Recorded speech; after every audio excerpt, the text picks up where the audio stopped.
Hi, welcome back guys. This is your friend, Parallel Deku, back with another fanfiction. This is the movie of What If Deku Had Toxin Quirk. Now before starting, please give this video a like, and subscribe to the channel if you want more videos like this. Now let's get into the fanfic. Sometimes life wasn't fair. This was something Izuku Midoriya could say easily. In a world where you can be born with any number of possible powers labeled as quirks, the mind normally goes to leaping tall buildings with a single bound, powerful enough to lift the building with one hand, or flying. Things people would see in comic books. What Izuku got, however, wasn't fair. He was basically a canister of multiple dangerous chemicals, his quirk having given him physical altercations since birth that had disturbed most everyone who Izuku had come across, and early on it forced him to always wear something to hide his face. It made people for the most part ignore him when he kept to himself and kept the lower part of his face covered. He was a kid that anyone would assume needed to be in a hospital bed with a priest, his skin having a pale and almost sickly yellow tint to it in some areas due to his quirk, his permanent shot green eyes, wild green hair that dropped down to barely above his eyes, the bottom half of his face normally covered by a green bandana he tied and had up over his nose, normal people not seeing it for years. The only people he would speak to more than the few words to his teachers were his parents, who did the best they could in the situation they were put in. An accident upon his quirk gaining of his quirk had resulted in his mom being stuck in a hospital for 3 years after, and since then she has always needed a breathing tank and medicine because of the damage done. Izuku blamed himself all the time, but his mother said it was an accident and was just happy to be around to watch her son grow. Izuku's father, Hisashi Midoriya, also known as the pro-hero Spitfire, had helped Izuku control his quirk, something Izuku was against for years until Hisashi explained how it could be used to help others if used correctly. In fact, if Izuku kept following training and private lessons with his father, he might be able to get a recommendation to the best hero school in Japan, UA High. However, for now he was at Aldera Junior High, where he only had one friend, Katsuki Bakugo, a rather violent-tempered guy to most people but not Izuku, with ashy blonde spiky hair and crimson eyes, only 3 centimeters taller than Izuku. Katsuki was lucky with his quirk he was born with. Similar in the sense of different chemicals in their bodies, it ended when Katsuki could use the chemicals as explosions erupting from his palms. Katsuki was the only other student to communicate with Izuku willingly. In his own words, "You're smarter and have more potential than all of these combined." He had respect for Izuku and helped him through the period where Izuku's mother was hospitalized. "Hey," Katsuki, jamming a finger into Izuku's shoulder, getting his attention, leaning over from his seat to the right of Izuku's. "Sorry, I zoned out." Izuku turned and looked to Katsuki. "Yeah, I can tell. Hey, are you fine on your own today? These 2 losers want me to go to the arcade today." The blonde spoke quietly as to not let their teacher know they weren't focusing on the lesson. The mutated teen nodded. "I will be fine. If you get free time, I might be at the spot." "Still trying that theory?" Katsuki asked, wanting Izuku to say no. "I won't test it by myself. I just want to see something else, something my dad mentioned." Spitfire hasn't been mentioned in crime cleanups recently. "Your dad all right?" Katsuki knew well about the huge fight between Spitfire and his biggest enemy, Sledgehammer, that occurred recently. He is still healing from that fight with Sledgehammer. Izuku remembered how stressed he was on the way to see his dad at the hospital that night. "Yeah, his leg didn't look fine in the news," Katsuki remarked. "He might be able to walk on it by May," Izuku mentioned, "and right back out to kicking ass again."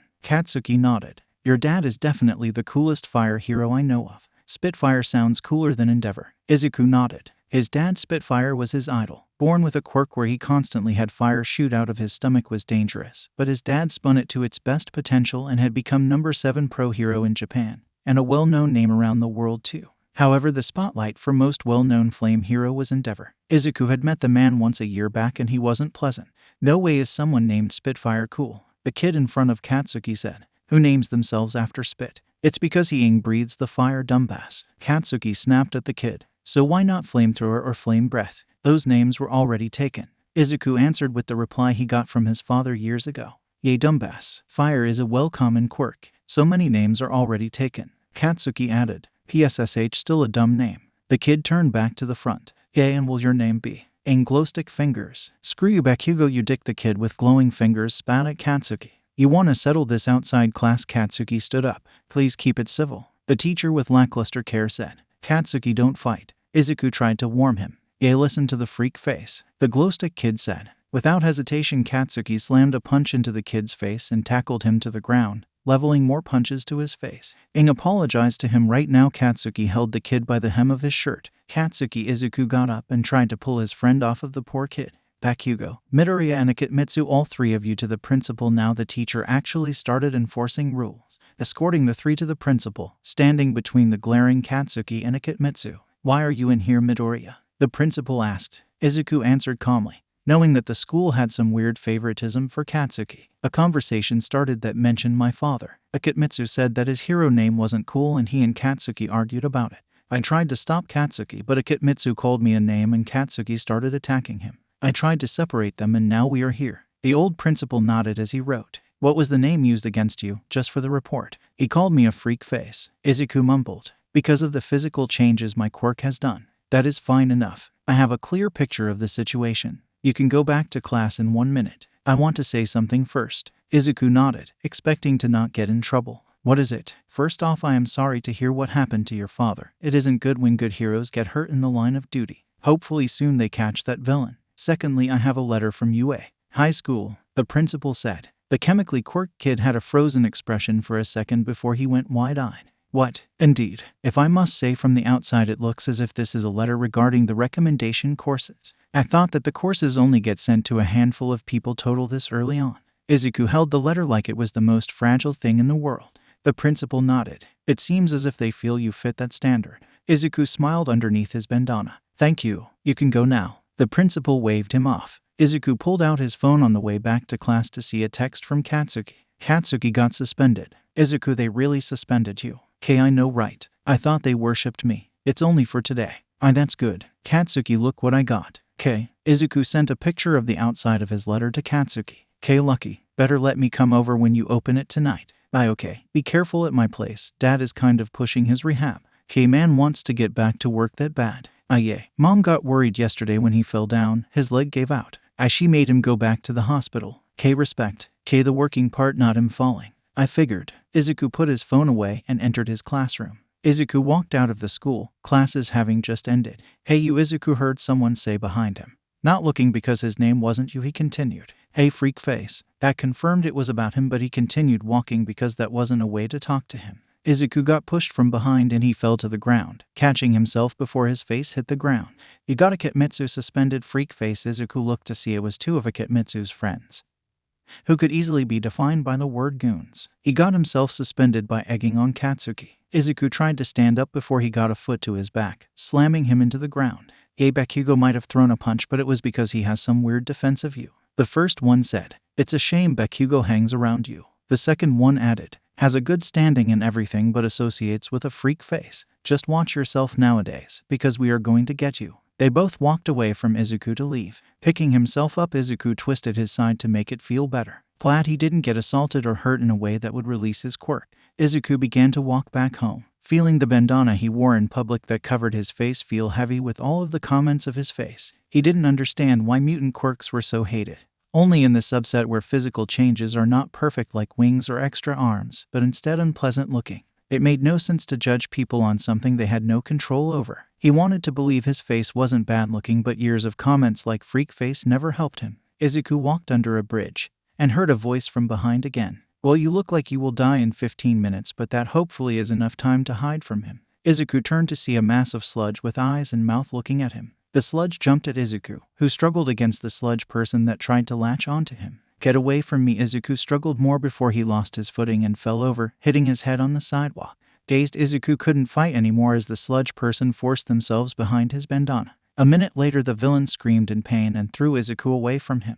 What the hell? The villain screamed as he felt himself burning. The sludge of his that had entered the sickly-looking boy being covered in burns. What are you? Before anything else could happen, a manhole near the two shot up and a massive man jumped out. Have no fear, for I am here, the massive man said as he leveled a punch into the sludge villain so powerful that the villain blew apart into chunks of sludge, which the man quickly put into a 2-liter bottle. Izuku stood up, feeling from his forehead before he realized his bandana had fallen off and must have blown away from the punch. Izuku looked at the man and realized it was the #1 hero in Japan, All Might. Izuku faced away from the hero to hide his lower face. Are you okay, young lad? All Might asked as he screwed the cap to the bottle on.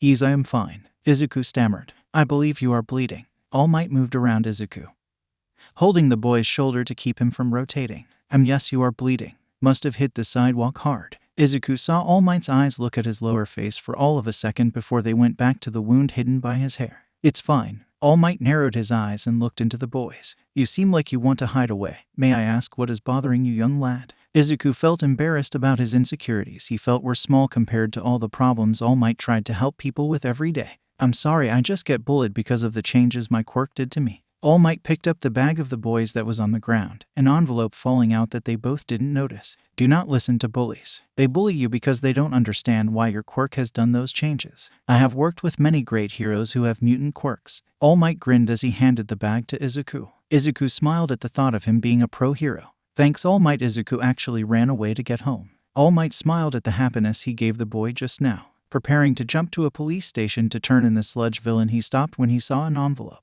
He grabbed it and saw it was for UA, to a person named Izuku Midoriya. Could it be that the boy who just left had dropped it during the scuffle with the villain? All Might put it in his pocket to find the boy and return it to him after he turned in the sludge villain. Man, I can't believe I am suspended because of Bakugo. Akitmitsu groaned as he kicked a rock in the alley he and his two friends were in. It's Freakface's fault, one of his friends said. It really wasn't. I might have actually pushed it with that, Akitmitsu said. Everyone knows Bakugo is defensive of him. It just pisses me off because I said Spitfire's name was lame. I understand that he defends Midoriya, but why the hero name of Midoriya's father? Did you just say Spitfire? A gravel-like voice asked the three boys. They turned to see a silver-haired man with burn marks covering his jaw and bare left arm. Yes, why? Akitmitsu felt worried when looking at that man. I have a score to settle with Spitfire. And if you tell me where this son of his is, I can make it more one-sided.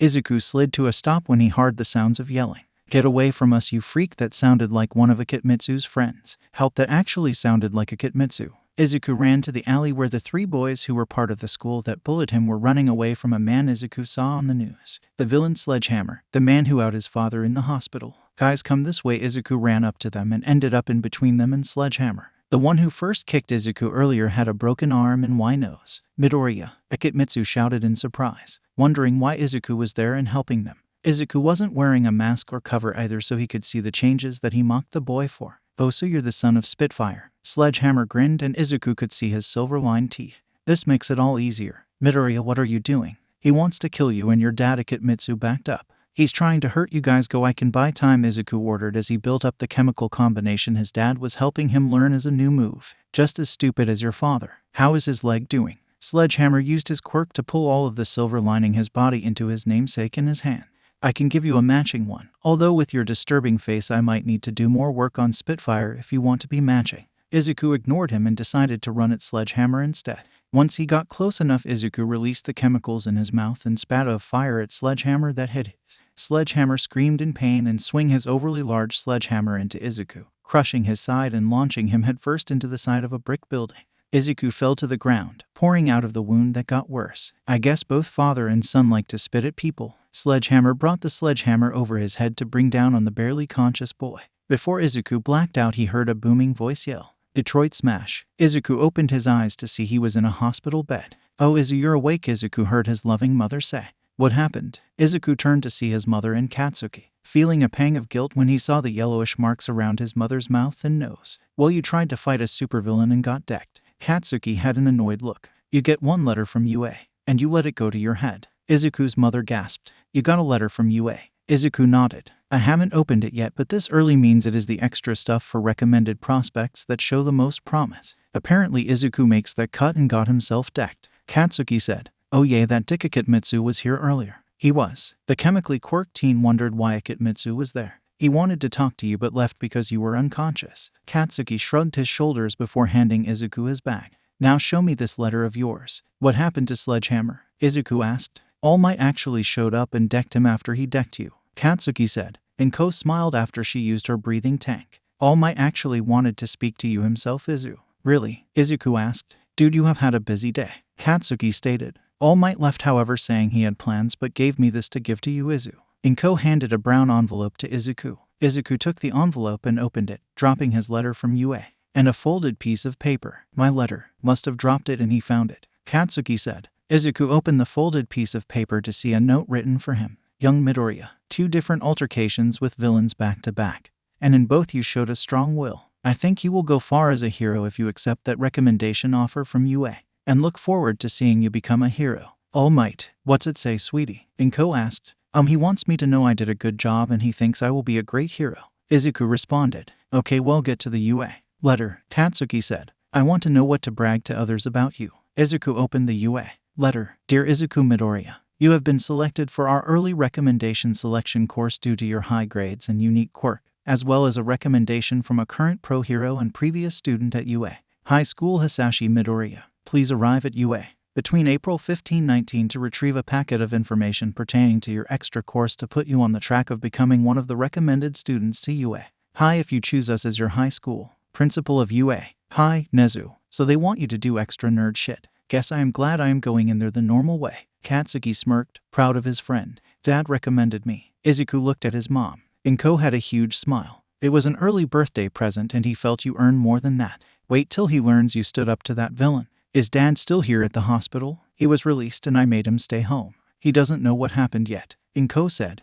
I didn't want him to stress out more, especially if he can't see you after his worst enemy attacked you. When am I allowed to leave? Izuku didn't want to stay there any longer than he had to. Hospitals always reminded him of how he accidentally out his mom in one. They said it should only be a few hours. Here, take this. Katsuki handed Izuku a cloth. You apparently lost your bandana, so here. Izuku took the cloth and tied it around his lower face. Thank you. A few hours later, Izuku and his mom returned to their house, a one-story house with a basement. Izuku's father has spent a decent amount to turn into a chamber with strong filters to let Izuku test and practice his quirk. Hey honey, is that you? The deep voice of Izuku's father asked from the living room. Yes dear. Izu is here with news. Inko announced as they entered the living room. Izuku saw his dad in basic green sweats with bandages covering his entire left arm and leg, a brace on his left knee and a cast for his neck. His shirt light green hair stood up as seemed almost as if it was fire. He looked like Izuku, except with healthy-looking skin, no freckles, strong features, and refined muscles.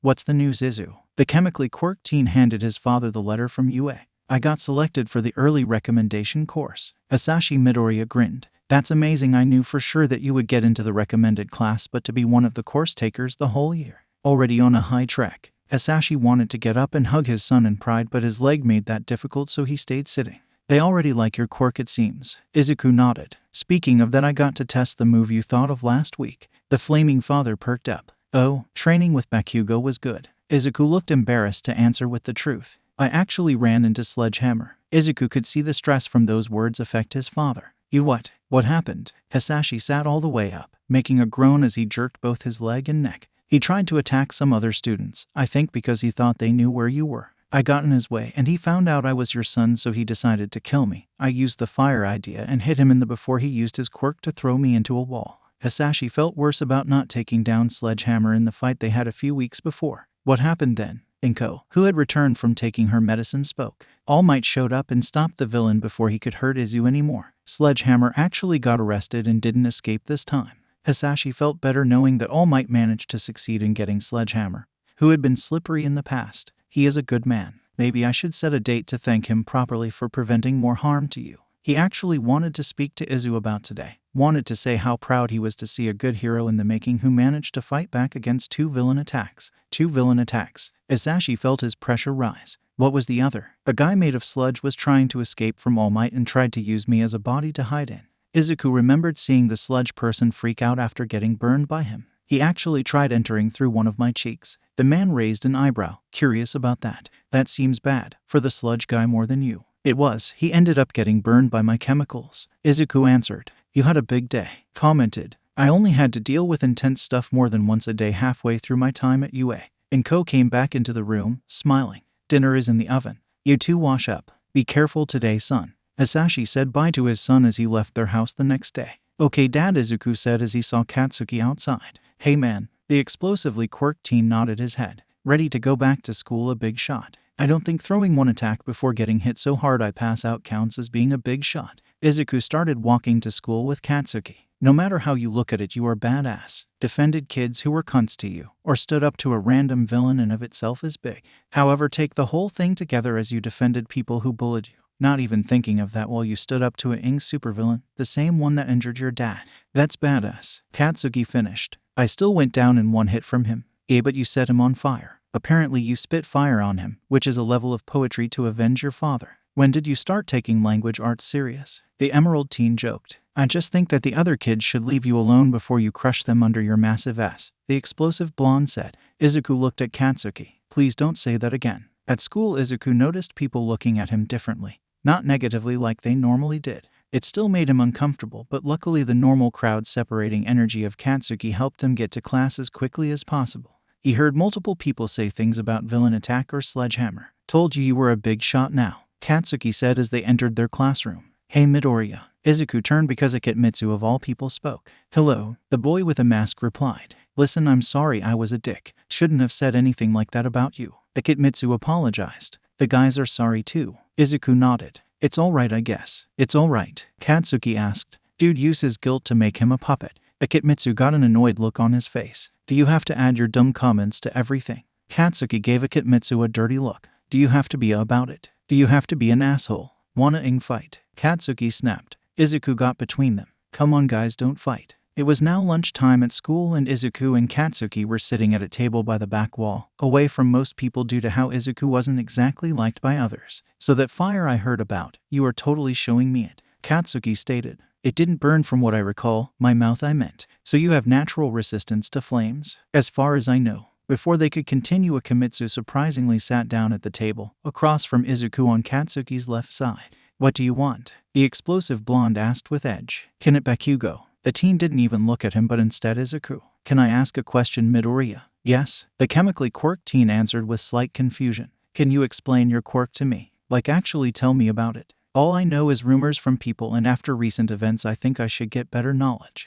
Ikemitsu was slightly embarrassed, but also wanted to actually hear about the quirk that saved him. Izuku's confusion only grew more. Someone was actually asking about his quirk. He didn't want to be rude so he answered. My quirk is something I named Toxin. My body can actually produce a lot of dangerous chemicals, but I have an immunity to them since they are made in my body. I can expel the chemicals in certain combinations for different effects, like how I spat a fire at Sledgehammer. I can expel everything through what looks like valves in my hands, through my mouth, or through these. Izuku pointed to the bandana on his face, forgetting it was there and blocking his face. Ikemitsu looked at Izuku with a blank expression. Midoriya, I can't exactly see what you are pointing at due to the mask. The masked teen blinked. Oh, I won't be an asshole. I'm actually interested, Ikemitsu stated. If you show him and he says anything bad I will kick his ass, Katsuki offered. Izuku nodded and untied his bandana to reveal the lower half of his face. It made Ikemitsu think of a gas mask. Izuku had two protrusions on matching sides of his cheeks. Veins around them were a thick yellow and the mounds looked like they had actual bones working as valves. And layers. Izuku's skin seemed open in more areas up and down his lower face, with bones covering them leaving little gaps like vents. Izuku's mouth and that area seemed normal save for the paleness of his lips. It did bother Ikemitsu but he ignored that feeling. What purpose do they serve actually? Kinda like storage for my chemicals, and the place they can come out is smoke for the most part. Izuku felt nervous having his face uncovered. What's the bones for? Ikemitsu understood why the boy didn't really like having his face uncovered. Unlike a few people, he had never once seen Izuku's face uncovered, which made him realize he might have been a dick for bullying the kid and calling him a freak face with that fact known. They can open like valves. Inside it looks like a bright yellow light. The air in there is highly corrosive for all of 1 millisecond after it leaves my nodes. Do they have to work together or can you make them do separate tasks at the same time? Separate and together is both possible, although the separate ones can be weaker unless I combine both nodes in one main chemical. Ikemitsu waited a second before asking his next question. How many chemicals can you make? Izuku rubbed his neck. Actually, any chemical I have ingested is something I can make. I think it is because the main chemical takes it in and learns to copy and make those chemical formulas. Ikemitsu gained a surprised expression as he began to fully understand the potential of Izuku's quirk, having availability of numerous dangerous chemicals just because your body can make them. It's a good thing Izuku was a good person or else people like Ikemitsu could have gotten poisoned a long time ago. Honestly, hearing about it, the quirk sounds better than anger issues personified over here. Ikemitsu implied Katsuki. Hey, you Katsuki was ready to fight the teen. Guys, no, Izuku sighed. It was April 15th.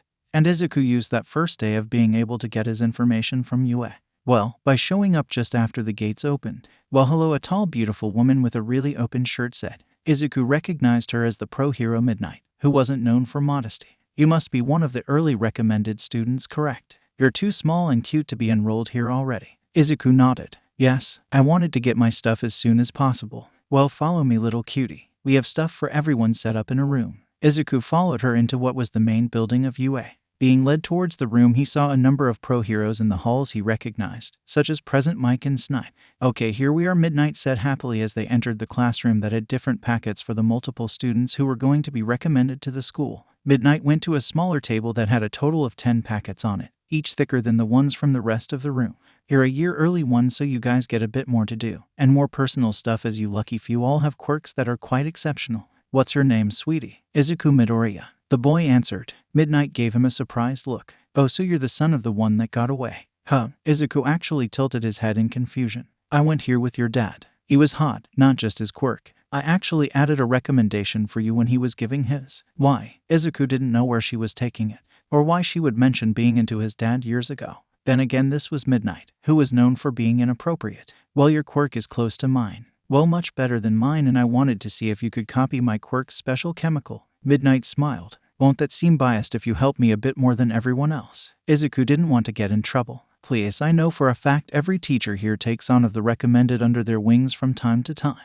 In fact, I heard Present Mike already picked one before the person showed up. The pro heroine grinned. Doesn't that seem wrong? Izuku asked. As long as it's not just one student, you're fine. Plus, Nezu already has a student as well. And he is the principal. He has a student picked himself. Izuku was really started to think the school wasn't fair. He only asked for her to consider coming to UA next year because of her intelligence quirk. She seems stuck up, but I am the opposite. Present Mike walked in with a student, a tall-built boy with a buzz cut and a wide grin. Hey Nimuri, look at this little firecracker. Present Mike pointed to the boy. The boy did a huge wave. Hello, I am an Asagurashi. It is a pleasure to meet you. He stuck out his hand as fast as possible to shake Izuku's. Isn't it great to be here at one of the finest hero establishments? Izuku learned fast that Inasa was loud and very enthusiastic. I'm Izuku Midoriya. Izuku took the hand, thinking it would be rude to not. Inasa looked at Izuku closer, seeing his slightly yellowed skin, shot eyes, bandana covering his lower face, and the hoodie Izuku wore made Inasa think something was wrong. Are you sick? Do you need help? Izuku looked confused before he remembered his appearance. No, sorry for the confusion, my quirk does that to my appearance. A mutant quirk, fascinating. Inasa nodded vigorously. I love meeting people and learning all about the different types of people and things in life that are different from region to region. What is your quirk? I call it Toxin. I can kinda make chemicals in my body that are dangerous. I'm immune, but my body looks like this as a result. Izuku, that does sound very interesting. My quirk is called Whirlwind. I can control winds, to say the least. We would be an amazing team in taking out crowds of villains, don't you think?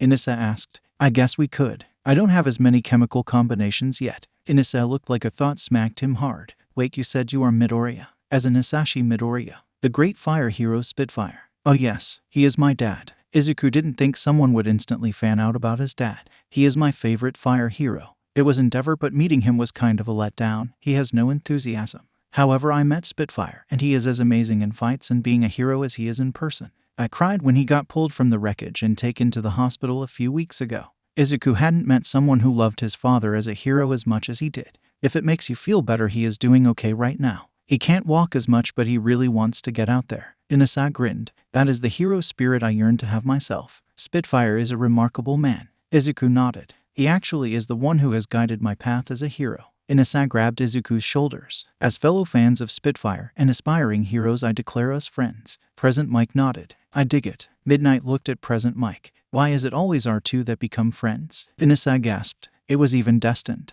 Izuku wanted to stop being shook along with Inasa, who seemed to vibrate with his own energy. It was a coincidence, really. You're not getting out of it that easy. I picked you a week ago, Midnight said. Because of your father. This is completely fate. Another student walked in, followed by a mouse or a bear. Whatever it was, and it had a suit. Hello, hopeful future students of UA. The animal said. I am Principal Nezu. I am an Asagurashi, and I am honored to be here at this pillar of heroism. Inasa screamed excitedly. Nezu smiled at the boy's enthusiasm. Already knowing he was like that from his file, he then turned to the other, sickly-looking boy. Hello, I am Izuku Midoriya. Izuku said in a normal tone. I'm Seiko Intelli. The female that followed Nezu announced. Seiko had what looked like a high-class dress suit and a red scarf wrapped around her neck. Bluish lavender hair that went down to her waist and equally bluish lavender eyes. Her eyes seemed calculating of everything in the room. It is a pleasure to meet you, Intelli. Inasa smiled. Seiko seemed put off at first by his enthusiasm, but nodded. It is indeed a pleasure to see others who are considered a cut above, even the ones who are already considered a cut above.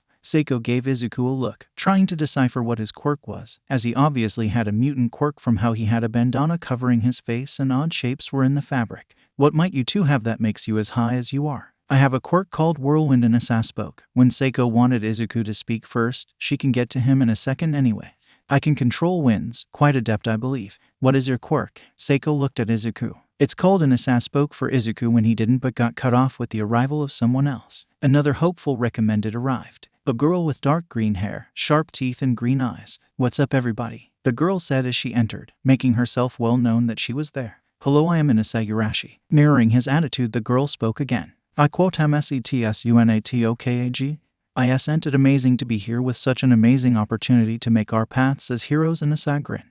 Oh hell yeah. This is amazing, Setsuna grinned. Izuku felt dread at seeing two loud people that fed off of each other. Midnight looked at present Mike. I love this year's batch. This is my friend Izuku Midoriya. Inasa pulled Izuku forward to show Setsuna. Izuku was wishing he just grabbed the packet earlier as fast as possible and ran. Setsuna looked Izuku up and down. You know, if not for your clothing choice, and maybe getting a haircut, you would be the perfect example of hot. Izuku was glad he wore a bandana because his cheeks turned orange, the color of his blush due to the chemicals in his body. Thanks, Izuku mumbled. I was expecting flirting back. We can deal with that later. Izuku wanted to know why she said later like that. Hey, why don't you four kiddies take your packets and talk as a group outside? Midnight said. As much as I enjoy seeing youth and life play out, this isn't a break room. Yes it is, Present Mike said. Midnight looked around. Oh, I thought this was just an empty classroom. My point still stands. Inasa nodded. Miss Midnight is correct, let's all go work together. Before Izuku could say anything, Inasa had dragged him along.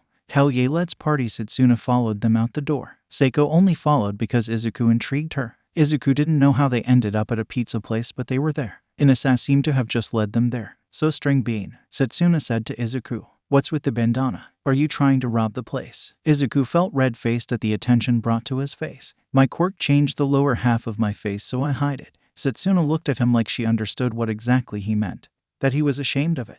Well, you can't eat pizza through fabric like that. Take it off. Izuku sighed inwardly at having to take off his cover. Do I have to? Yes, Setsuna said, pushing the issue because she doubted his face was that bad. Seiko silently wanted it off too because it could help her figure out his quirk. Izuku took off the mask and all three others saw his face. That looks badass. Setsuna didn't even have to lie for Izuku's sake. She genuinely thought the gas mask-like appearance of his lower face looked cool as hell. So is that where you make your chemicals? Inasa wanted to poke one of Izuku's cheeks but fought the urge. Chemicals? Seiko asked. You can make chemicals. Setsuna was thinking of how cool Izuku would have been as a science partner. My quirk is called Toxin. I can create multiple chemicals that are stored in my body. It's kind of why I look like I need to go to a hospital. Izuku explained. The hospital can't help that look. Setsuna grinned. Too powerful of a look for them. Izuku didn't know if that was a compliment or not. What exact chemicals? Seiko was trying to get a better gauge on his quirk. I haven't exactly figured that out. I can make fires though, Izuku said. A great way to honor your father. Inasa patted Izuku's shoulder. Who's your father? Setsuna asked. The greatest fire-type hero in Japan, Inasa said. Endeavor. Setsuna looked confused. No, Inasa said flatly. Seiko nodded before she spoke because she figured it out. Spitfire. Izuku nodded as well. Yep. Oh, he is awesome too, Setsuna said. It sucks what happened against Sledgehammer. Did they ever catch Sledgehammer? Seiko asked. I actually ran into him a few days ago, Izuku said. He wanted to finish my dad and thought I could be fun to destroy also. You fought a supervillain? Setsuna asked, thinking she should stop jokingly flirting with Izuku and actually flirt, to avenge your father and take up his legacy. Inasa seemed excited. I got defeated by him in one hit. I was trying to protect some other kids. Izuku felt embarrassed that these two thought he wiped the floor with Sledgehammer when it was actually the opposite. All Might rescued me. PSSH, you still stood up to a supervillain that was after your dad, Setsuna said. Badass runs in your family apparently. It was a huge moment of character. Inasa nodded. Can we talk about someone else instead? Izuku didn't like being the center of attention. I mean, we don't know your two's quirks. Setsuna grinned excitedly. My quirk is called the Lizard Tail Splitter. I can separate my body into multiple pieces that can levitate and do whatever I want them to. They can regenerate and are nearly indestructible. That's incredible, Inasa said. I know, Setsuna grinned. I can use each part to track, spy or attack people. And since they can move fast, I am set up as a really good one-girl army. What happens if a piece is completely destroyed? Izuku asked. Like if I used my chemicals to make acid that melts your kneecap. First off, please don't melt my kneecap. Whether it is attached to me at the moment or not. Secondly, everything grows back on me, but it takes a good amount of energy to regrow limbs, so I don't like to waste my parts. Understandable. Ina-san nodded. Can all of your parts actually spy or track, even if it were just a toe? Setsuna nodded. Yep, I don't understand it, but I love it. It would suck to fight against you one-on-one then. Izuku commented. With your quirk, I am sure you will get on top in that fight. Setsuna said. My quirk I just call IQ. Seiko added, getting herself into the conversation. By drinking different types of tea, I can actually raise my intelligence by bounds. Is it tea or something in the tea? Izuku asked. I haven't tried to discern the actual trigger yet, as I do enjoy tea. Seiko said. Well, if it's a chemical, then Midoriya can just produce it at will if you two ever team up. Setsuna pointed out. I just realized the four of us could be a very dangerous team. Inasa said. Takage could track the villains. Intelli can make a plan. Midoriya can create a specific chemical in the air, and I can use my winds to move those chemicals at the villains. Hell yeah, Team Dynamite. Setsuna put her hand up for a high five, which Inasa gladly gave her. We do have a good assortment of quirks, Seiko said. Izuku looked at his phone and almost jumped out of his seat. Oh, I just realized I am going to be late for training. His dad wanted to help him with the fire attack more. Off to a good start of knowing you, Setsuna said, quickly separating her hands from herself and used them to type her phone number into Izuku's. This way the four of us can meet again. Setsuna smiled as she took Inasa's phone he was holding for her. Sorry I left like this. See you guys again. Izuku ran out the door, forgetting he left his bandana on the table. Seiko took the bandana and put it in her pocket. She was originally on the fence of going to UA or Desai Academy, but these three, more specifically the chemically quirked one, made her think it would be in her best interest to go to UA. So this is it? Katsuki asked as he flipped through Izuku's packet later that night. PFFT, you got out of school for the day because of a stupid packet they could have mailed to you. Izuku nodded as he continued drawing the formula for his and Katsuki's idea. I also met some other people there that were there for the early recommendation course. It's not really a course if you just take a packet from them, and we'll do a test once a month for them. Katsuki closed the packet. So are you replacing me with other clowns? What? No, they are just new friends. Who got you to not wear your mask? Katsuki pointed out. Izuku felt his face and realized he actually wasn't wearing a bandana. He must have left it at the restaurant. Did you not notice that all day? Katsuki raised an eyebrow. No, why didn't anyone say anything? The chemically quirked teen went to his drawer to put a new one on. Dude, relax, you don't need it. If you didn't notice it gone all day, then clearly you outgrew them. At least don't wear them at home, that's just weird. Izuku put the cloth on his desk. I guess. Hey, so how many of the people there do you think I could take in a fight? Katsuki asked. Because even though I plan on going through the regular entrance exams so I can make a huge entrance, I want to know if I could fit in with you elites. One of them has an intelligence-boosting quirk. You maybe have a chance. Izuku joked. Maybe. Against a regular person who is a nerd, I get a maybe. I can sweat explosions, the explosive blonde exclaimed. Change it from maybe to probably then. The toxic teen smiled. That's better. Try to see if you can keep it around her hands, Hisashi said through the comm system he installed. Hisashi and Izuku were both in their basement, testing Izuku's control of his toxin once it is released from his body. Okay, Izuku said as he let his signature chemical out, the yellowish smoke like one that was always in supply in his nodes, releasing a small amount through the nodes. The cloud stayed close enough to Izuku, but it had no form. Only there like it was because it was a small amount. I don't have control. Hisashi wrote it down on a paper for Izuku to use later, having to specify parameters of his quirk for his recommendation course. It's not bad. Your toxins all stay in the area they were released like a cloud anyways, unless I pour more into it, or use my arms at full force. Izuku rubbed the dilating door-like cartilage in his left palm. At least you control whether it spreads or stays in a cloud. You can't, however, hold it with you as you move, which I would like. Izuku began to spread out more of his base chemical, something he referred to as CS1, all chemicals being listed as such. They had no particular pattern yet, just numbered as of now. You can work with this. Try to do your fire but from your arms. Izuku nodded and started to let the chemicals needed as fuel for the fire go first. Right as they were about to leave his hand, he released the second strand that would ignite the first one, causing a fire to erupt and hit the wall Izuku was aiming at. That was amazing. Hisashi praised his son. Do the flames cause any stress as you make it? Izuku checked his arm. Not really, it's like my CS1 protects my insides. His CS1 was really amazing when it came to being a filter for his body. No other chemicals could have bad reactions inside of him while he had his CS1, which his body always had a large supply of. The only problem Izuku has with his unique chemical is that it is the toxin that harmed his mom. And the chemical itself was impossible to completely identify as a whole. CS1 was too complex of a chemical to be easily read. Hisashi put an extra note he meant to for CS1. It had a few different layers Izuku could use for varying effects, such as massive damage, being corrosive, or just enough to slow anybody down unless they risk more danger to their health. You want to call it for the day? Can I try the idea Katsuki had? Izuku asked. Do you even have nitroglycerin? Hisashi didn't know how many chemicals his son had, just that he can take new outside chemicals and add them to his list by ingesting them. Yes, I kinda asked Katsuki for it. He didn't want to actually say he drank a bottle cap's worth of Katsuki's sweat to get the proper chemicals. I guess. Hisashi shrugged. Izuku nodded and aimed one arm at the ground, using his other to stabilize it. Pulling the chemicals together, he released them, and a decently sized explosion rocked from his palm that took him off of his feet. The teen got back up while rubbing his head. Are you okay? Hisashi couldn't go in there to help his son because the filters still were emptying his CS1. And only Izuku could be in that stuff without protection without being harmed. Izuku held a thumb up. I'm fine. My arm doesn't feel any damage from the blast. It makes sense. Toxin did give you basically a second skeleton and dense muscles to carry them. Katsuki has a stronger ability to handle recoil because of his explosions. Quirks thankfully help some of us to not hurt ourselves from using them. Later, can we test my explosive blast again? I want to make sure I am used to quickly making it. Izuku asked as he pressed some buttons, making the filters kick into high gear inside his chamber. I have to have a checkup for my leg around 4. I should be home around 6. Hisashi closed the notepad. That's fine. The people I met that are also recommended want to hang out, the Emerald teen said, remembering getting a time and address from both Setsuna and Inasa earlier before his training started.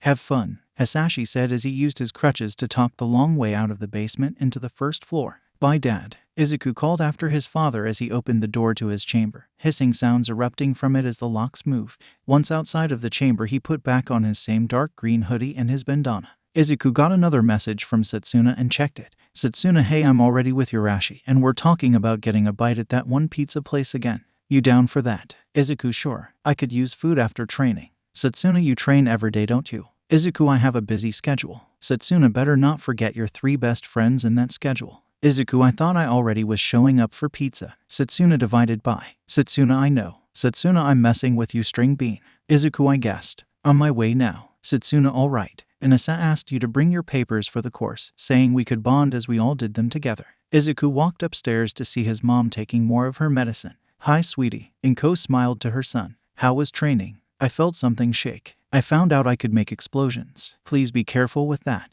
We don't need everyone in the house injured at the same time. Inko said. I promise, I can barely do one at a time right now. Some kids from the recommended course want to hang out. I will try to be home around 5. Izuku said as he made for the door. Bye, Mom. Bye, Izu, I love you, Inko called out as Izuku closed the door. He didn't have to worry about the packet since it was in the bag he had grabbed from the doorway. Izuku sighed once he closed the door. Every time he sees the yellow-tinged skin on his mother, he always feels guilty. If it wasn't for his quirk, his mother would still be able to pursue her own dream of being a hero, instead of being stuck with a breathing machine and always on the verge of sickness. Izuku's phone went off and he saw it was from Seiko. Seiko, I request your presence at my estate, please. Izuku didn't know why she still was formal over text. Izuku, all right. Where is your estate? Seiko sent him her address. It was only be 3 train stops and a walk to her neighborhood. Izuku didn't know why she wanted him at her estate. Did she not know of the plans with Setsuna? He should ask just to be sure. Izuku, hey, Intelli is coming, right? Setsuna, yeah. Izuku, okay, I was confused. Setsuna, about. Izuku, word for word, she said, I request your presence at my estate, please. Setsuna, estate. Fancy. Setsuna, I literally told her before I told you. She agreed to come. Don't know why she wants you to go her place. Setsuna, wait, maybe she weighs that dick. Izuku almost dropped his phone reading that message. Izuku, did you really have to send that message? Setsuna, yep, that way if I am right I can totally say I called it.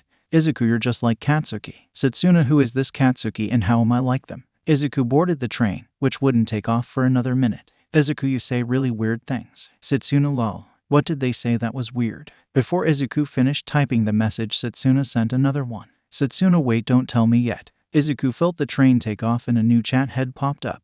Opening it, he saw that Setsuna had made a group chat for him, her, Inasa, and Seiko. Setsuna, okay, now you can say it. Inasa, say what? Setsuna, string bean has a friend that says weird stuff like me apparently. I wanted us all to hear this. Izuku, it's weird now. Not saying it. Setsuna, please. Izuku, no. Inasa, I kinda want to hear it and also not at the same time. Setsuna, please. Yasi. Seiko, she is most likely not going to drop it.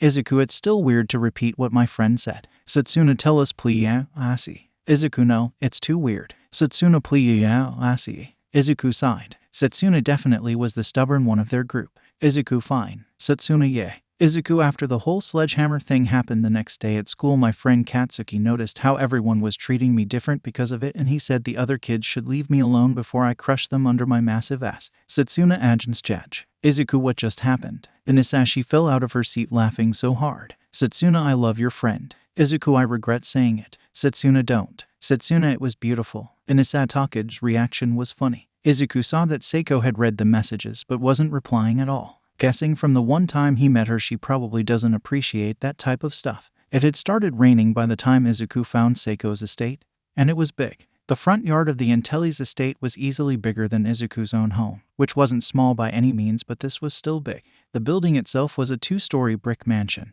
with a variety of plant life and a garden encasing the building. Izuku rung the doorbell to the mansion, hearing a ring sound on the other side of the door. Izuku rubbed his hands together and removed his bandana from his face, letting it hang around his neck. It would steam up too badly and burn the fabric if he left it on too long, especially in the rain, water seemingly making the nodes heat up when it got in them. A butler opened the door and spoke before seeing Izuku. You must be Midoriya, correct? The butler looked at Izuku and the boy saw the slight look of disgust the man hid from seeing his face. Izuku ignored the reaction. Yes, I was told to come here by Intelli. The butler, no longer even looking bothered by Izuku's face, nodded. Miss Intelli will be down shortly. You can wait here inside so you aren't in the rain.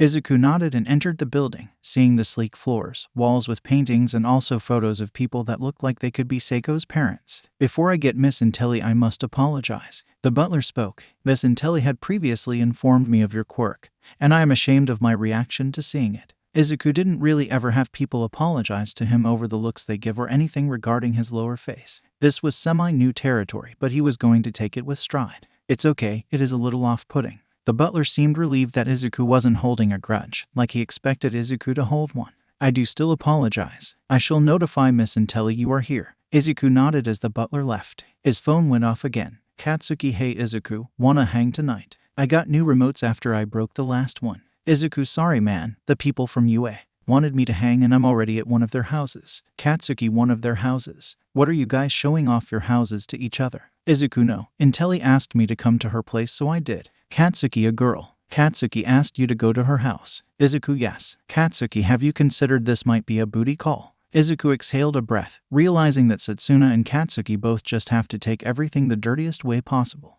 Izuku, not a booty call. Katsuki, not with that attitude. Izuku, not with any attitude. Hello Midoriya, Seiko said as she came around a corner. She was wearing her signature white dress suit, but over it she had a red coat. Thank you for agreeing to my request. It's no problem, Izuku said. Why did you want me here exactly? Seiko finally got next to Izuku, and he could actually smell the perfume she was using, making her smell like lavender. I wanted an escort to our meetup. After all, I am a young lady and people might take advantage. Izuku nodded. Makes sense. Seiko pulled a cloth out of her pocket. I also wanted to return this to you. You forgot this at that restaurant the other day. Izuku smiled as he took the bandana, putting it in his hoodie pocket. Thanks. Shall we go then? Izuku opened the door for Seiko, who smiled at the gesture. Let's. How come you didn't take a car there? Izuku asked while they were on the train, one stop away from the closest exit to the pizza place. He had put back up his bandana to cover his face. Seiko, who had been looking around the train during her first train ride, looked at Izuku. I wanted to step out of my comfort zone. Something I will have to do for this recommendation more often, so I decided to practice. I feel like just being around Takage can do that for us. Izuku joked. Seiko made a small smile at the joke. She is eccentric. Definitely. Izuku nodded in agreement. Hey, Satsuna gave a toothy grin as the two arrived.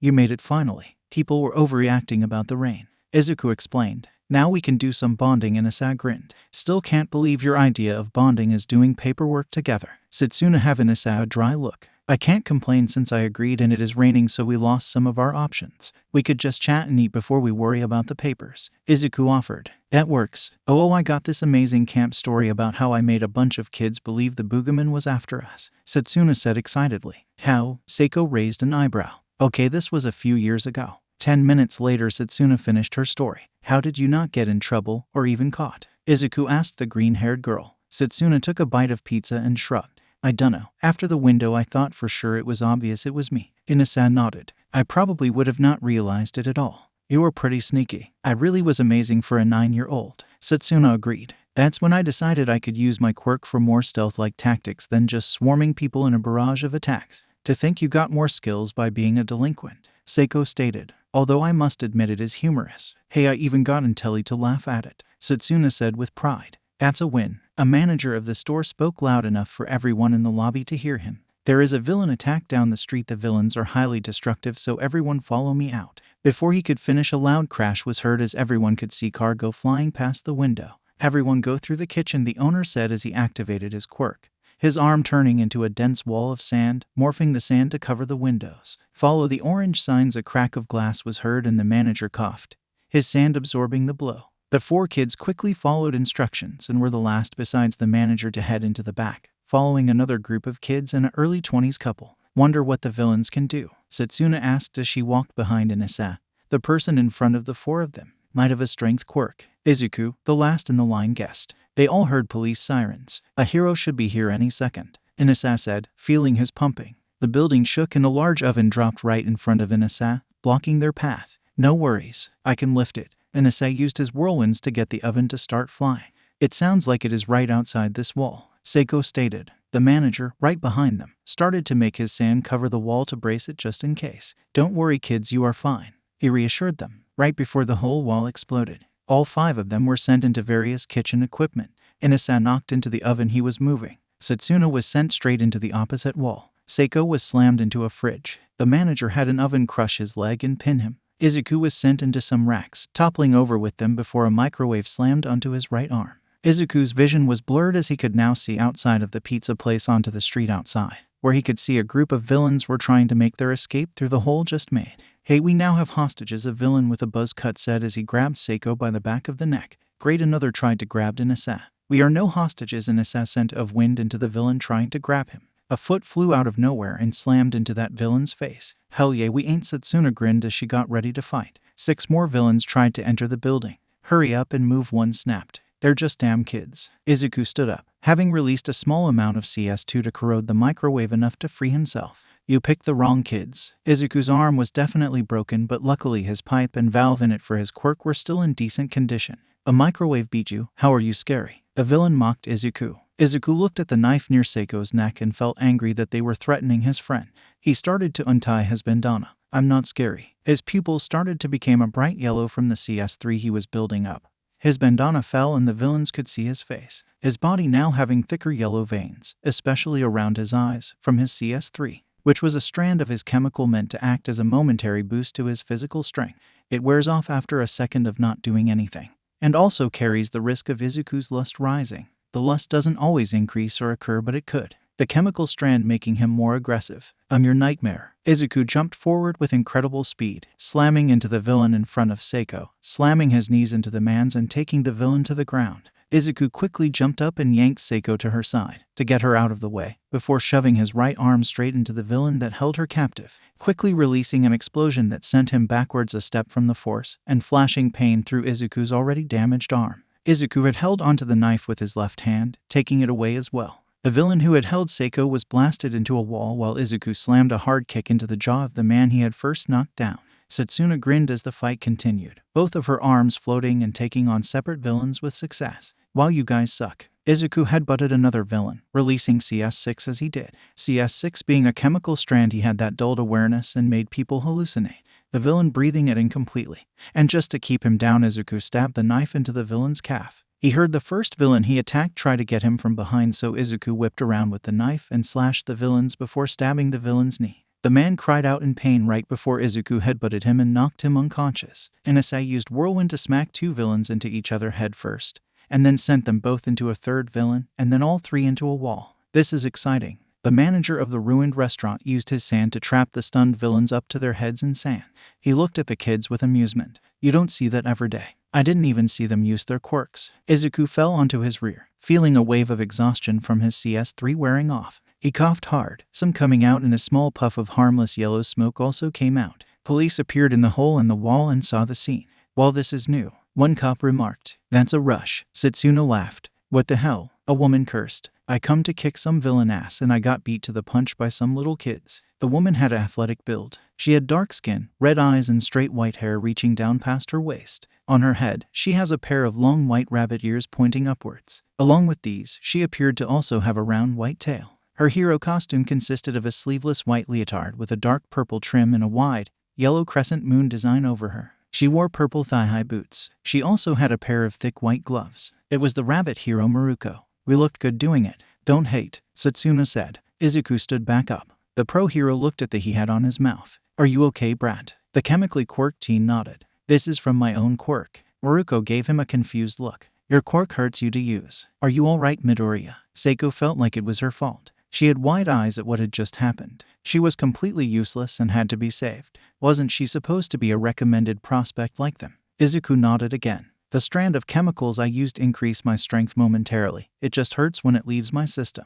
Doesn't matter because they are all neutralized. Izuku grabbed his bandana from the ground. Got us, kid. Mirko kicked her foot backwards to knock out a still conscious villain. You four make sure you got checked on for your scrapes. Mirko noticed that Izuku also had a broken arm but wasn't even trying to check it. Fix your damn arm. Mirko noticed a villain had a knife in their knee, as well as a slash in there. Another close villain had a stab in their calf. Mirko was surprised to see a kid had most likely did that. Izuku ignored her for a second to look at his friends. Are you guys fine? Ba, ignore me and check your arm, Satsuna said. I can regenerate. You can't. I can't feel it. My CS3 dulls my nerves. Izuku explained as he started to hold his arm. He wasn't going to mention it can also increase his lust from time to time. And it did this time. CS what? Maruko looked at the boy confused. I make chemicals. Izuku pointed to his lower face. The woman didn't even blink at his appearance. Alright, either way I am not responsible for your arm, so go get it fixed. Izuku nodded. He should see if he could find a chemical to induce quicker healing.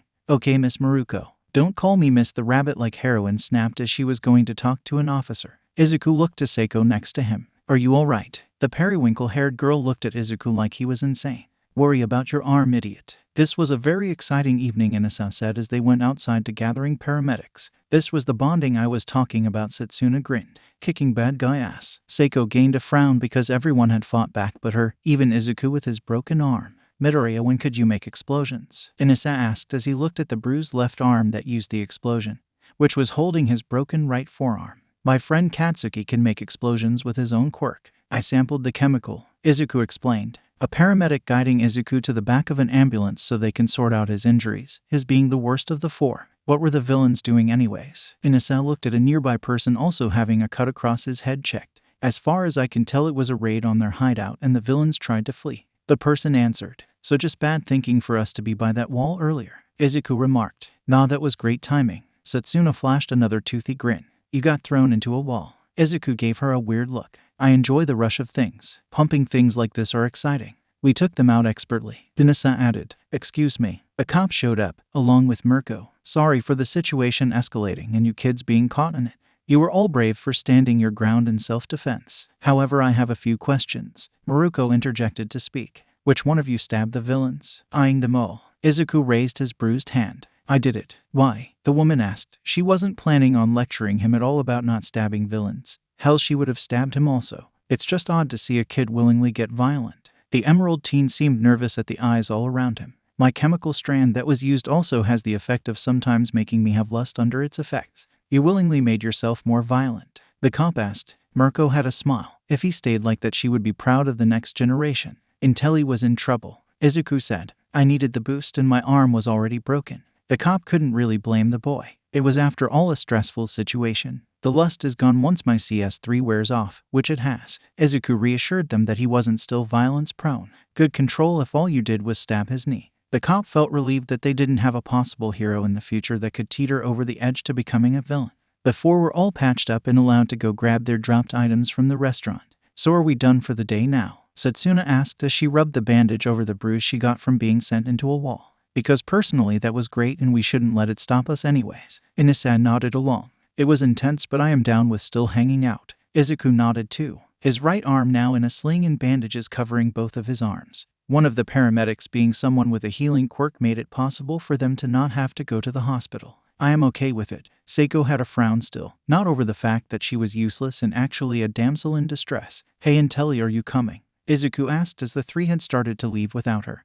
not realizing until then that she had not followed. She nodded slowly and began to follow the others, trying to form a plan to not be useless in the future. Outside of the restaurant, they ran into the manager, who had been giving his own report of what happened to an officer. The manager had created crutches for himself out of his sand. Seeing the kids, the man had a smile. I am glad you four are all right. Sorry, I melted a microwave. Izuku apologized. The manager waved him off. It's fine. Insurance will replace that. You four are brave and I applaud you all. To show my regret of not being helpful enough to defend you all, I would like to offer free food here anytime you want. Awesome, Setsuna grinned. We don't need rewards, Inasa said. It's not a reward, it's a gift of apology. Setsuna whacked Inasa's arm. Izuku nodded. Thank you for the offer. The manager smiled at the kids. It's no problem, just say my name when you come by. It's Flint Marco. Okay, Setsuna beamed. She grabbed Izuku and Inasa by the hands and began to drag them away. Let's go guys, Seiko followed behind. After a minute, Setsuna stopped dragging them and stopped moving as well. So where are we going? Setsuna asked as they all got to a street corner a block away. We could go to my house. It's not far. Izuku offered. Lead the way, String Bean. Setsuna said. This is it, Izuku said as they began to walk up the driveway. You know, I didn't really expect the number 7 hero in Japan to have a suburban house. Setsuna remarked at the house. It was a white house with one regular floor if you don't count the attic. Dad isn't really one for that sort of thing. Although we technically have 2 basements. Izuku used his key to open the front door. Why 2 basements? Inasa asked as they followed him. My Quirk, Izuku answered.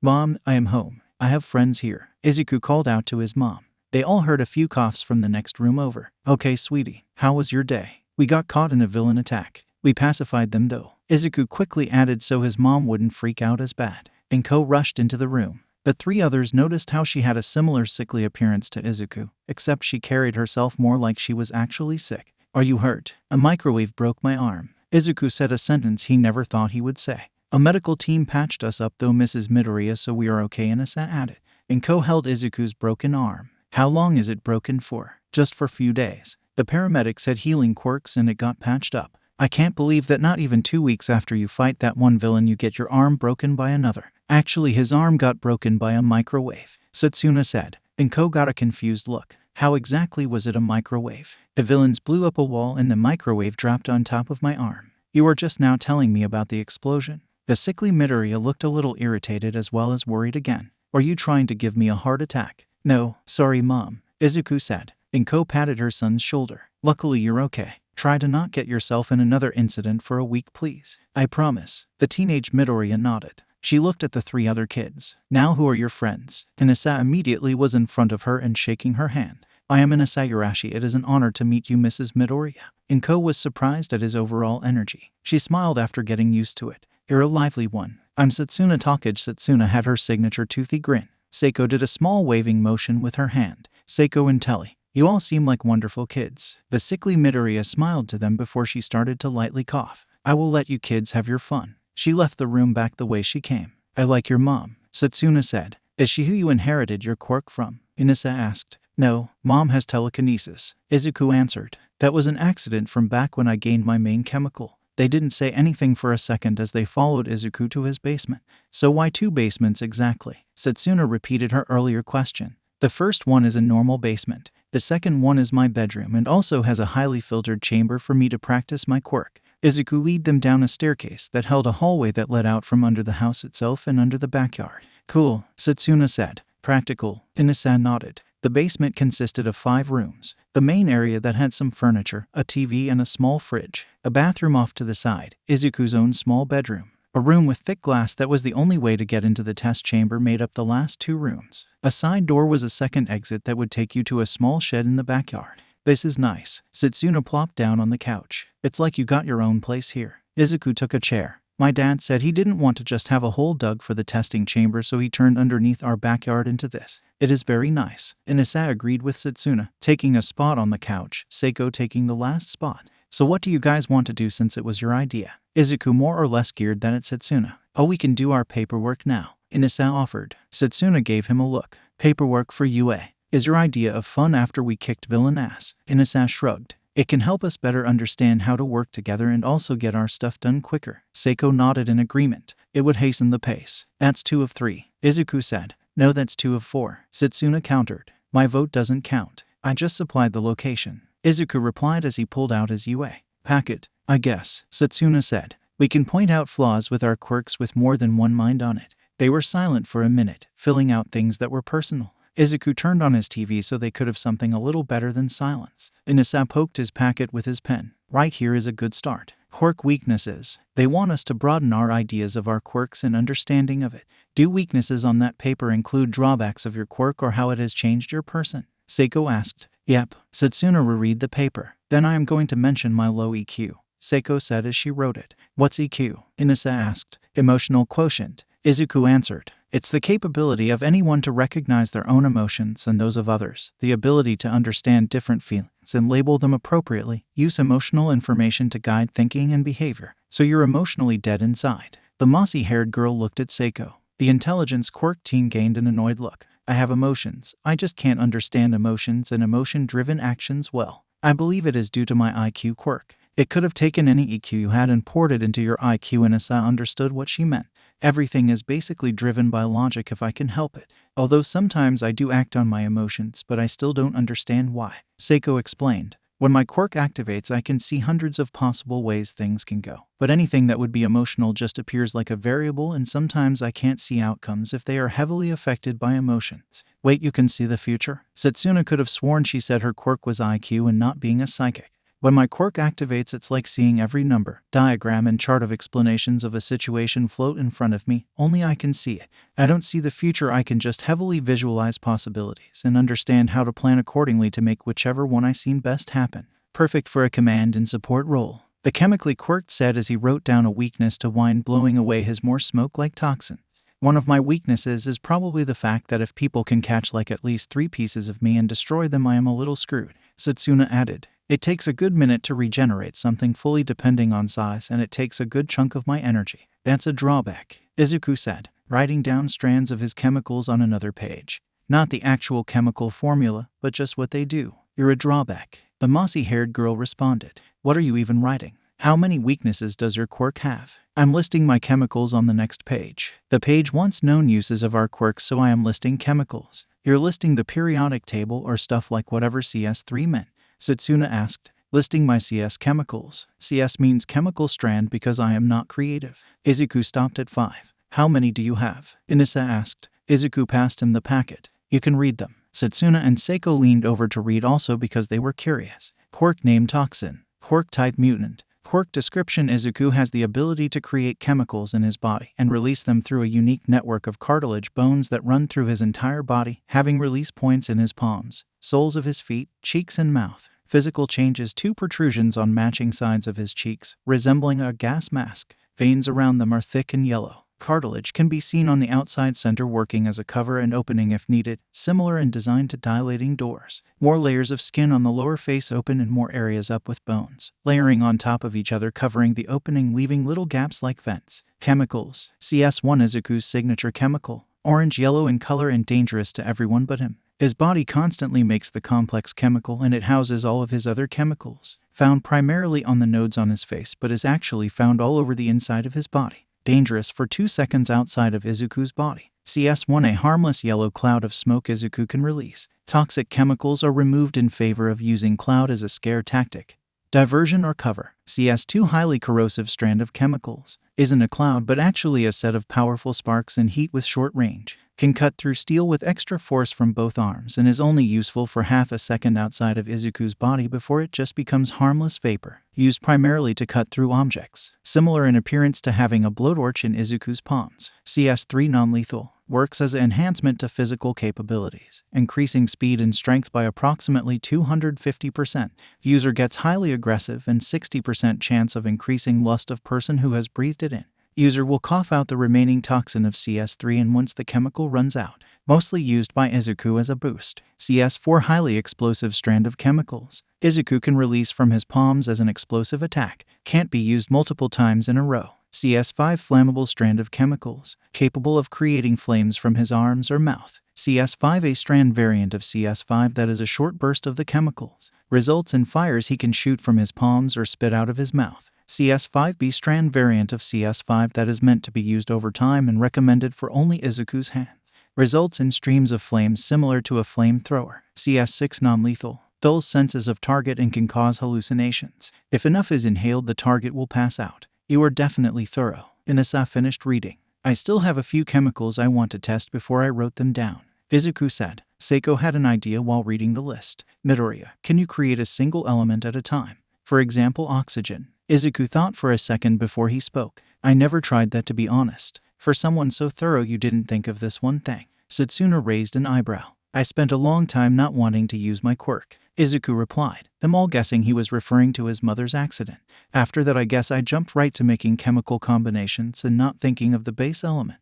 Why don't you try it? Setsuna said. I could, but I don't want to mess up right here. Don't you have your test chamber over there? Seiko asked. You could tell one of us how to use the controls if they are difficult, and you can do it now. I don't want us to waste time on my wavy thing when this is a group thing. As a group, we are going with it, Inasa stated. If you can make straight oxygen, you could make oxygen. You could possibly make blasts of air similar to basics from my whirlwind. Izuku looked at each of them. Okay, it will take a second to get the ventilation going so we can talk about other things during that. They all followed as Izuku went to the main control board for the test chamber, which was under the thick window into the room. A small hallway with an airlock was the only way to enter the chamber. Damn, this must have cost a fortune. Setsuna eyed everything. The guy my dad contracted for this actually works on my island. He made this at a discount for us as long as the filtered tanks of some of my chemicals go there. Izuku grabbed a binder with a few laminated pieces of paper. This has the controls laid out and a few notes. Seiko was closest, so she took the binder and opened it, studying the papers. You really think something bad would happen from just trying to create pure oxygen? Setsuna asked. I don't want to take chances. I could try and accidentally release my CS1. Izuku took off his hoodie, leaving him in a black shirt that had the logo of an old band. Izuku pressed a button and the airlock opened. I will make this quick. If you can create currents of air, that means I can help you get used to them, Inasa stated as he turned on the speaker system. I doubt I can get to your level of control. At most, I can probably shoot gusts of wind. Izuku looked up at the camera in the airlock. You have those exit points in your hands and feet. If you can practice good at it, you could end up having a way to fly, Setsuna offered. That would make it 3 out of 4 in this group. How can you fly? Inasa asked the green-haired girl. Not just my body parts separated from me can fly. As long as I am in 2 different pieces, every part gets to float around, Setsuna explained. Izuku mused the thought of flying. That would be nice. If I can create strong air blasts, I could reverse engineer it into streams of air and wind strong enough to lift my weight off of the ground and sustain flight. Inasa grinned. I hope you can, so I can pass on tips. Seiko started to feel like the weakest link of the team. Inasa has incredible control of winds. Setsuna can swarm multiple people, and Izuku can create multiple toxins, some of which can make him stronger than she could see. He already was under his shirt. All Seiko could do was think harder. She decided right then that she was going to find something to help her add to their group. So Midoriya, Setsuna began as she sat on top of a shelf. You like old bands like that? She was referring to his shirt. The airlock opened and Izuku was able to enter the chamber. Yeah, DC is my favorite band. Nice, I dig them too, Setsuna responded. What's your favorite song? Mine's You Shook Me All Night Long. Izuku nodded as he began to try to make pure oxygen. That's a good one. I honestly like Shoot to Thrill the most. Izuku felt like he had oxygen and attempted to release it from his palm. A blast of air sounded because of the force behind it, and Izuku flew back a few steps. Luckily, his previously bruised left arm didn't take any bad damage from this, it just got thrown back. That was a strong blast, Inasa said, beaming at the new opportunities of teaching he can give Izuku. Izuku looked at his palm and the bone structure in his palm. He should have thought of singular elements before. However, through guesswork, Izuku hypothesized that he couldn't just outright create anything. He would have to test his limits once his arms were better. He looked up at the 3 on the other side of the glass and had a large smile. Thanks, Intelli. I wouldn't have ever thought of this. Seiko nodded. Glad to help. Now I have to teach you how to use it to fly, Inasa shouted. I can only do short bursts as far as I know, Izuku replied. Let me see if I can even make a sustainable current of air first. Izuku held back up his left arm, feeling the little bit of struggle it gave, the explosion earlier and everything wearing down on him. Right, I don't want you to fall or anything, Inasa said. Izuku, now having it feel more natural, began to pull oxygen, and noticed this time that the bone vents on his cheeks pulling in air a little bit more. My vents are pulling in more air. I might be just pulling the oxygen from around me, Izuku thought out loud. Your toxin system might need more air to supply an oxygen blast, Seiko offered the idea. Or it takes more breath out of you so your toxin system works to replace the air supply in you. Izuku nodded before attempting to let out a current of air, holding it as long as he could. The strength of the current wasn't enough to actually make him fly. Perhaps he can use it as a sort of glide or double jump if it's needed. Guess you didn't have to worry about your dangerous chemicals, Setsuna remarked. Either way, I am using precaution, Izuku replied. He figured since he was in the chamber he can practice his CS too. Intelli, can you give me a piece of metal? Seiko looked at the paper to see which controls do that. She found the button and pressed it. Here it is. A hatch opened on the wall and several sheets of metal could be seen. How does your dad afford all of this? Setsuna asked. We sell the sheet metal after I cut it. Izuku started to let CS2 chemicals flow into his arm, waiting to start burning. He could hold this one for about 4 seconds before it would start to hurt his hand and he would have to stop the flow. It cooled down before he could go again, being 4 seconds as well. Once he felt a good amount had built up, he began to start burning through the thick sheet of metal, sparks shooting off of the small jet of intense white flames coming from the hole in his left palm. He stopped at 4 seconds to see he was close to a fifth down the piece of metal. If you can figure out how to make that thing quiet, you could burn your way into anywhere, Setsuna said. He would sacrifice time and power of the heat in order to have it be quieter, Seiko stated. He could find the best balance between the two. Izuku finished his third set of burning. It would be nice to find a chemical to add that can make my hands not be at risk of burning up. That's the only thing I am struggling with right now. Once I find a chemical strand to make my flames be no longer dangerous to me, I can up my flames. You can create steroids, shoot flames, create air, and a lot of other things, Setsuna began. What can't you do? I can't grow facial hair. Izuku finished his fourth set. Really? Yes, that's good because I think it would have been a struggle to shave around your vents. Setsuna tried to picture it. Plus hair could get cut and go into the vents. Inasa added, speaking of hair and cuts, string bean, you really need one. Setsuna pointed at Izuku's hair as he finished cutting through the metal and decided to exit the chamber. No offense, but all of our hair is killing it and yours looks like it was killed. Izuku felt his hair. I haven't had problems with it before. Yeah, well, I'm trying to help you look pretty. When you have long stringy hair like yours along with the rest of your appearance, you can give a villain, zombie, or dying patient in a hospital vibes. Setsuna finished. I'll think about it. Izuku opened the final door to the airlock. This testing room really is amazing, Inasa said. Glad you like it. A voice made them all look to see Hisashi Midoriya there, leaning on his crutches. It took 2 years to make this whole place. Inasa moved so fast it was like he teleported in front of Hisashi. Spitfire, I am your biggest fan. You are an amazing hero and someone I hope to be as strong-willed as one day. Hisashi looked frightened at first before he realized Inasa was just a really excited fan of his. It's always nice to see someone who wants to become a hero. Part of why I love that job. It is an honor to meet someone who carries the true spirit of a hero, Inasa said, more like shouted. I can see you have more fire than I do, that's for sure. Hisashi chuckled, putting a hand on Inasa's shoulder. You're a good kid. Inasa looked like a fangirl about to faint from that. Wait, I remember you, Hisashi said. He snapped his finger. That expo last year in Tokyo. It was. I remember, just give me a second. Yurashi, right? The winged user nodded vigorously. Yes, that's me. Hisashi chuckled again. You made my day last year with how happy you were to meet me. Honestly, kids like you make me miss being able to do hero work. It is a tragedy what happened to you, Inasa said. I will be fine. Doctor gave me until the end of May to keep the casts on. After that I plan on getting back into hero work and maybe this other offer I have in the works. Hisashi reassured Inasa he would be fine.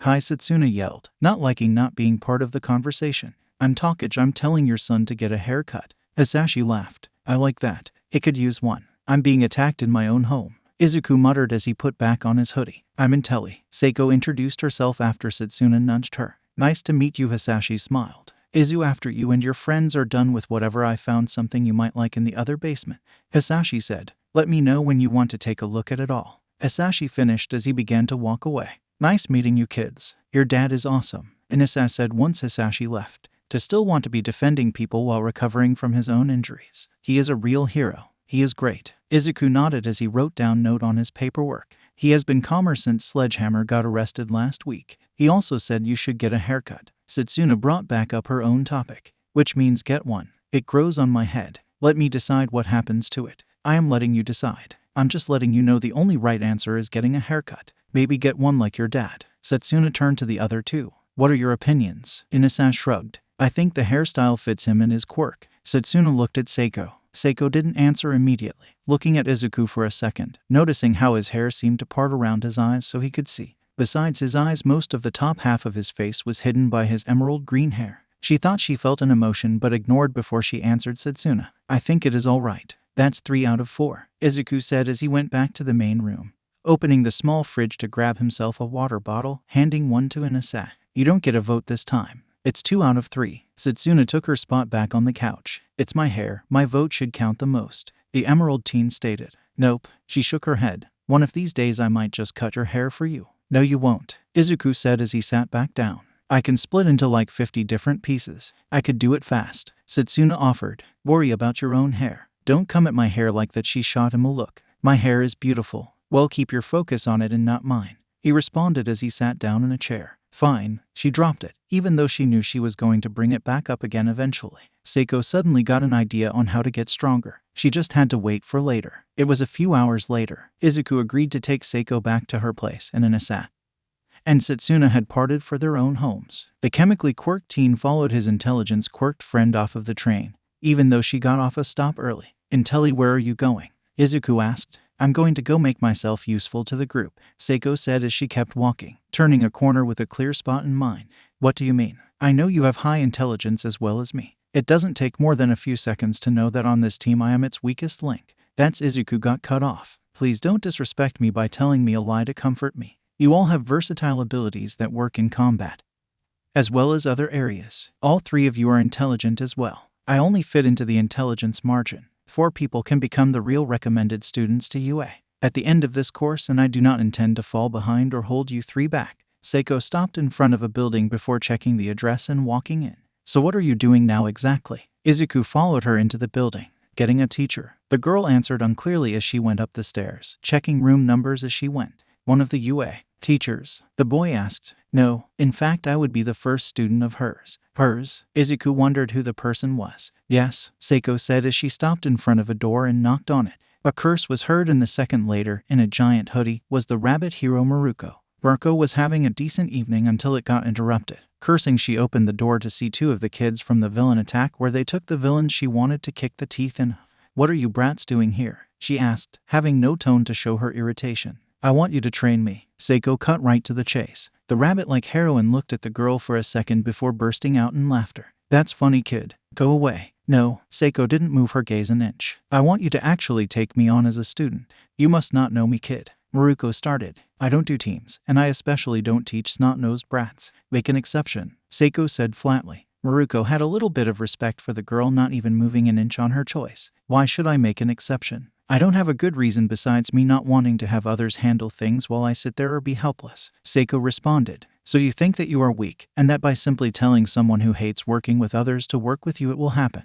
The heroine looked the teen in her eyes. That's what it looks like. Seiko kept an even look with her requested teacher. Mirko hasn't met many interesting kids, but this girl made the second one in the same day. She laughed again. You know what? I like you. Sure, why not? Every single day, and if I think you can't handle it at any point I am dropping your ass. That is acceptable, Seiko nodded. However, he has to be here 1 day a week. Mirko pointed to Izuku. I don't meet people I genuinely find interesting often. So you are going to be here once a week, Stabby. Stabby, Izuku questioned the name choice. Your knife skills were weak. I plan on making sure you get better at that. Mirko closed her door with her still in the hallway. Both of you get down to the field out back. First lesson starts now. An hour later, Izuku rubbed the bruise on his head, feeling worn out. You two suck, Mirko stated to the 2 tired kids. Stabby, you're not as bad, which is good since you only had the 1 arm to work with today. Thankfully for you, girl, I will be making you do this every day. You'll continue to train me, Seiko asked. The wording at first made her think Mirko was about to drop her. You have potential, a good body for physical activities, but you have virtually no muscles. I'm going to change that, however. Mirko waved them off. Go do your dumb kid stuff now. The 2 started to leave. Am I taking you home now, or do you have another surprise visit?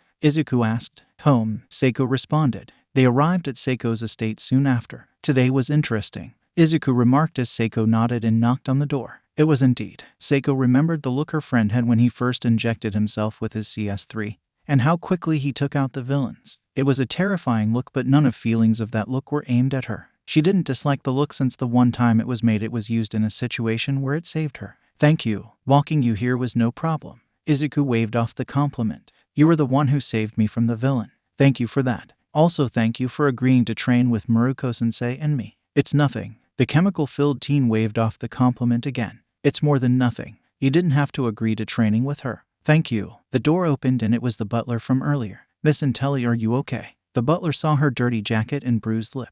I am fine. I had training today. Seiko entered and turned back to Izuku. Bye, Midoriya. Izuku waved. See you in telly. He began to leave. Seiko felt another feeling she couldn't identify when Izuku left, almost like she didn't want him to. Izuku entered his house. Hey dad, Izuku called out. Not sure where his dad could be. Yep, he heard his father speak from his study. Izuku went to his father's study, seeing a few boxes that looked like they were pulled from the basement. The actual basement, not Izuku's. What are these? Izuku asked. This is what I mentioned earlier. The injured hero made his chair spin with his good leg so he could face Izuku. So you know how costumes go through changes and developments as time goes on and we find new ways to utilize our quirks or get gear that we learn to work with. Izuku nodded. Yes, well I found stuff I honestly forgot all about and would be perfect for you. Hisashi pulled out a set of metal gloves that were lime green with silver trimming to them. I found my set of gloves from my 3rd year at UA.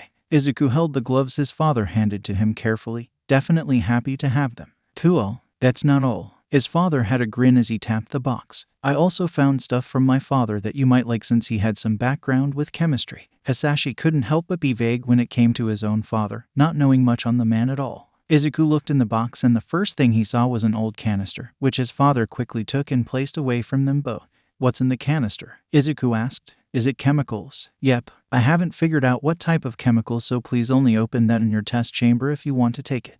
Hisashi asked. He has a few journals of notes on his chemicals and this red leather jacket. A few more gas masks as well. The jacket looks like it is missing a patch that was ripped off, so I might fix that if it bothers you. Izuku liked everything so far. It's fine. Why does he have these chemicals anyways? The flame-using Midoriya didn't know, and it showed with his stuck expression. I dunno, kinda unclear on what my father used to do. The Emerald teen looked at all the boxes. Do I get everything here? Sure. What with my not really having knowledge on chemicals like that? I will help you take them to your basement in a sec. I got it. Izuku lifted a box. I can get them out of here soon. You don't need to rush. I know about the villain's situation earlier today too. Your mother told me. Hisashi didn't sound like he was going to lecture Izuku. Good job kicking ass. I found a news report that mentioned what happened too. How bad was the CS3? Could you control it? Izuku shook his hand. I managed to not get too violent. Only a little bit. Hisashi nodded. That's good. Your friends are an interesting bunch. Yeah, they're nice. Izuku nodded. Later, after he had moved the boxes to his basement and had dinner, Izuku began to go through the boxes more, eyeing the chemical canister every once in a while. He wanted to open it badly, but the filters on his chamber needed replacing and he didn't know what kind of chemicals it had. He liked his father's. He stopped going through things when he got a text from Katsuki. Katsuki, how was the booty call? Izuku, it was not a booty call. She wanted an escort to where we were hanging out. Katsuki, Izuku. Izuku, Katsuki. Katsuki, why would a girl want an escort anywhere from anyone? Izuku, she said because she is a female and people might take advantage. Katsuki, well, she isn't wrong on that. Izuku decided to tell Katsuki about the villain attack. Izuku, we were caught in the middle of a villain situation earlier. Katsuki, why am I never around for the action? Izuku, want to swap places? Katsuki, no, I prefer being taller. Izuku, it's only 3 centimeters. Katsuki, what's the damage? Izuku, my right arm is broken for a few days and I bruised my left arm. Katsuki, so you got your ass whooped again, huh? Izuku, I actually took down 3 people. I used my CS3 on them. Katsuki, you know I don't bother remembering which chemical is which. Izuku, the one you call aggressive steroids. Katsuki, ah. Katsuki, did it make you violent that time? Izuku, I took a knife and stabbed 2 of them. They're not dead, but I definitely stabbed them. Katsuki, nice. Izuku, your idol Maruko was there. Katsuki, Maruko was there and you didn't mention that first. Izuku, surprise. Katsuki, what happened? Izuku, she got mad because we took out the villains right before she got there. Katsuki, and Izuku, until he managed to talk her into an apprenticeship with Maruko. Katsuki, lucky. Izuku, Maruko calls me stabby. Katsuki, I hate you right now. I don't go meeting your idol behind your back. Izuku, my idol is my dad. Katsuki, I might go meet him behind your back now. Izuku, okay. Katsuki didn't reply back, or even open the message, so Izuku assumed he was busy. Izuku was about to go back through more of the boxes before he got a new text. One from Setsuna. Setsuna, so. Izuku, so what? Setsuna, how was taking Intelli home? Izuku, we made a stop before we got to her estate. Setsuna, so she did want the dick. Izuku, stop. You're just as bad as Katsuki. She wanted to go figure something out and she did. Setsuna, what was it? Izuku didn't feel like divulging Seiko's insecurities earlier, so he would just skip that part. Izuku, she wanted a physical trainer. Setsuna, oh, I could have helped her with that. Izuku, I wasn't really a help as much as I was just there. Setsuna, surprised she didn't ask you for training after you decked 3 villains like that. Izuku, is it really decking when I stabbed 2 of them? Setsuna, fine, you beat or cut the shit out of them. Izuku, okay. The group chat had a notification because Inasa sent a message. Inasa today was truly fantastic. Setsuna, hell yeah, I got to punch a villain in his ass. Seiko, please use cleaner language. Setsuna, I forcibly applied my fist to his genitals. Seiko, never mind. Izuku, one of these days I have to get you and Katsuki to meet. You like him? Setsuna, is he hot? Izuku, I am not into guys so I don't know. Setsuna, I take that as possibly. Setsuna, I must meet this Katsuki to see how hot he is. Setsuna, what's his type? Izuku, I don't know. Setsuna, whack. How do you not know? Izuku, he never really showed interest in anyone at all. Setsuna, it is now my personal challenge to get him to show interest in a woman, namely me. Izuku, why? Setsuna, Inasa, what did your father want to show you, Midoriya? Izuku, oh, he wanted to give me one of his original sets of gloves. Setsuna, nice. Inasa, really? Izuku, yep. I have to get them resized, but I got them. I also got a canister of a chemical one of my ancestors made. Setsuna, nice. Inasa, why did your great-grandfather have chemicals? Setsuna, was he a drug lord? Izuku, don't know for sure. Dad didn't know that much either. Setsuna, nice. That means he could have been a drug lord. Izuku, I just found out he was a chemist and made his own unique poison gas. Setsuna, in other words, a drug lord. Izuku, why are you convinced my ancestor was a drug lord? Setsuna, it is funny. Seiko, it might be a good addition to your collection. Seiko completely ignored Setsuna's antics. Izuku, I plan on adding it once I get more filters for my chamber. I don't know how strong the chemical is. Inasa, how do you add more chemicals to what you can make? Izuku, I ingest them. Sometimes I can feel a little sick after. Setsuna, wait, you have to eat the hazardous stuff in order to make it. Seiko, it is probably so his own chemicals can learn how to make them. Since his CS1 is a vast string of chemicals, it might be able to mix chemicals after being introduced to them. Izuku, that's what I always figured. If CS1 is really complicated and unreadable, it might actually house every single element in it possibly. Although I doubt that is possible, but I don't know exactly. Seiko, maybe one day I can help look at it. I do enjoy puzzles. Setsuna, NEERRRDS. Izuku, you are in the same course as us. Doesn't that also make you a nerd? Setsuna, no. I out down my pocket protector and taped glasses after class. Izuku, you use a pocket protector. Setsuna, I figured you would since you are a nerd. Izuku, my face is a good enough protector. Setsuna. Setsuna, didn't see you making a joke like that. Izuku, you're rubbing off on me. Setsuna, did you say I am rubbing on you? Izuku, no, you can clearly see the text right there. Inasa, I can too. Setsuna, string bean, are you trying to flirt? Izuku, no. Setsuna, damn, you didn't need to reply that fast. Setsuna, take a second and spare my feelings, geez. Izuku, my bad. Setsuna, bah, you're fine. Seiko, what does the container of the chemicals say? Izuku, grab the canister to read the label on it. Izuku, compound JM78. Inasa, I don't think I am familiar with it. Seiko, I don't see that on the database my father has. Setsuna, your dad has a database. What does he do? Seiko, he is CEO of a company that works on support gear here in Japan. Intel Works. Setsuna, huh, probably should have guessed. Aren't they big other places as well? Inasa, yes, they are the biggest company in most of Asia as well as Australia and Eastern Europe. Seiko, yes. Izuku, I think someone from Intel Works is the person studying my mom's illness. Seiko, it could be possible. They do stretch into other fields. Izuku was fiddling with the canister band, accidentally released the gas right on top of himself. Luckily, he had been in the viewing room of his test chamber and not anywhere else. A thick yellow-orange cloud of smoke that luckily stayed in the immediate area emptied out of the canister. Izuku cursed, deciding to just breathe in as much of the chemical to make himself have it. The chemical didn't feel like anything new. In fact, it felt a lot like his CS1, which would be weird for a chemical made decades ago that was unique to be his own chemical his body made.